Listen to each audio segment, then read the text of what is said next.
नमस्कार दोस्तों ज्योति सिंह ने आज लाइव आके वो सच्चाई बता दी। पवन सिंह की पूरी पोल खोल के रख दी। आखिर ज्योति सिंह पवन सिंह से क्यों तलाक ले रही है? आपको बता दूं, सभी लोग तो पहले बता रहे थे कि ज्योति सिंह गलत है, पवन सिंह अच्छे इंसान है तो ऐसा नहीं कर सकते।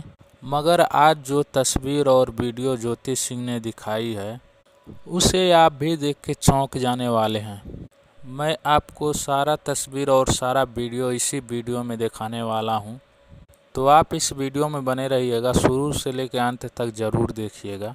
आप सभी ज्योति सिंह के वकील ने पवन सिंह पे पहले क्या आरोप लगाया है, सुनिए। वो एक अभिनेता हैं तो और भी लोगों से आना जाना रहता है, वो लोग थोड़ा खुल के रहता है। दूसरे के साथ सोते चलेंगे, अभिनेता है तो उनको लाइसेंस मिल गया क्या?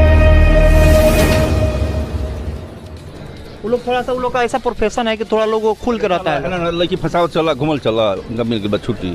झूठा बात सब बोलता है, मतलब ये झूठा बात है। तब अरे वो सबका आदत है। आप लोग भी विद्वान आदमी हैं, जानते हैं, देखते नहीं क्या हीरो हीरोइन करता है सब। एक को छोड़ के जाता है, एक को छोड़ के जाता है। फिर तो सुना है आपने, कोर्ट भाषा में आप सभी लोग को पहले जो ज्योति सिंह के वकील थे वो बताने की कोशिश किए, मगर लोग सभी मजाक समझ रहे हैं और उल्टा में ज्योति सिंह के ऊपर ही आरोप लगाने लगे। और ये चरित्रहीन स्त्री है, इसका बात नहीं मानना चाहिए। पवन सिंह सुपरस्टार है, वो ऐसा नहीं करेंगे। और आपको भी मालूम है किस प्रकार दारू पी के पवन सिंह लाइव आए और गालियां देने लगते थे। मगर पवन सिंह वास्तव में अच्छा सिंगर थे, अच्छा गाना गाते हैं, अच्छा गीत गाते हैं और अपने जनता को मानते भी हैं। मगर उनकी पारिवारिक स्थिति गलत थी।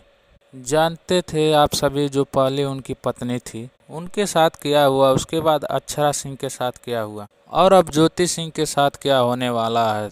तो सभी स्थिति तो खराब नहीं हो सकती है ना। तो कहीं न कहीं पवन भी इसका जिम्मेदार हैं। आप इसके बारे में क्या सोचते हैं? आप हमें कमेंट बॉक्स में अपनी राय दीजिएगा।